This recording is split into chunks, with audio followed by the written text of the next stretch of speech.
CNN's John King is still here at the desk with me, but he just came back from Allentown, Pennsylvania to hear how voters see things today. Lehigh Valley is a blue-collar battleground. Reminders everywhere of America's manufacturing glory days and of today's big economic challenges.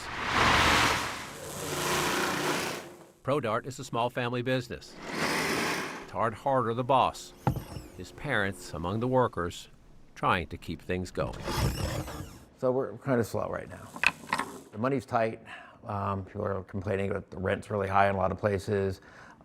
Just the cash flow isn't there. So I think everybody's starting to become a little more conservative on spending right now. Just a handful of employees now, 14 when business was better. Harder voted for Donald Trump. Hears him promise tariffs will bring a new manufacturing boom. But sees the opposite so far. My generation, right now, it's not going to impact, it's going to hurt us. But in the future, for the next generation, it might possibly help them out. But it's impacting the people that are here now, today. You know, that's my thing. In a not good way. In a not good way.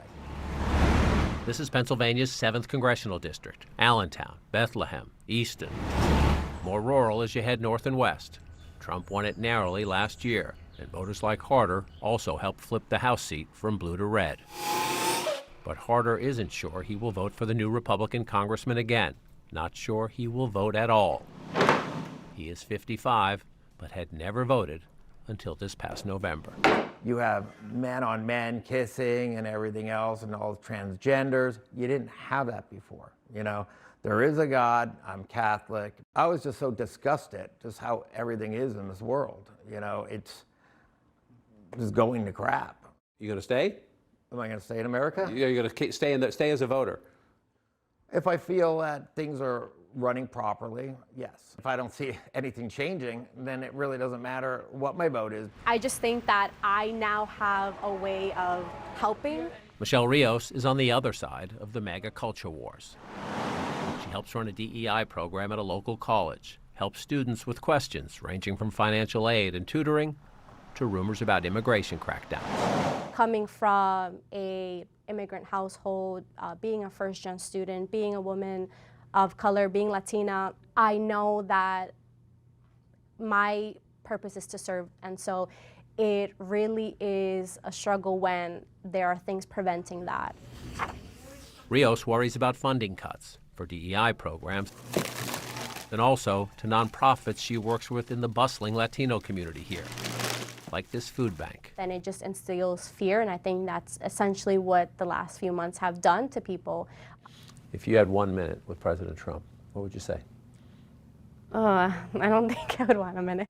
And that's just being honest. There's a lot of things that come to mind, but I just don't think I would know where to start. She was a student in Trump's first term and says she was constantly on edge.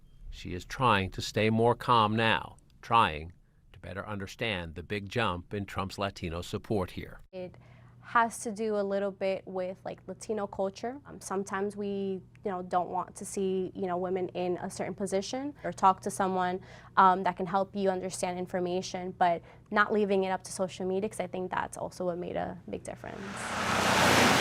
Do you have gym or art? Family time is what Gerard Babb cherishes most. Babb works here on the Mack truck assembly line. Mack is one of the area's largest employers and says as many as 350 layoffs are coming soon. Babb is fairly low on the seniority list. I was at 171 when they first announced. Now I'm at 218. So you're trying to get to what, 350? At least if I can get above 350, it'd be perfect. But as long as past 250, I have a chance. Babb doesn't regret his vote for Trump, but he thinks it could cost him his job. Definitely with the tariffs, I believe they played a part.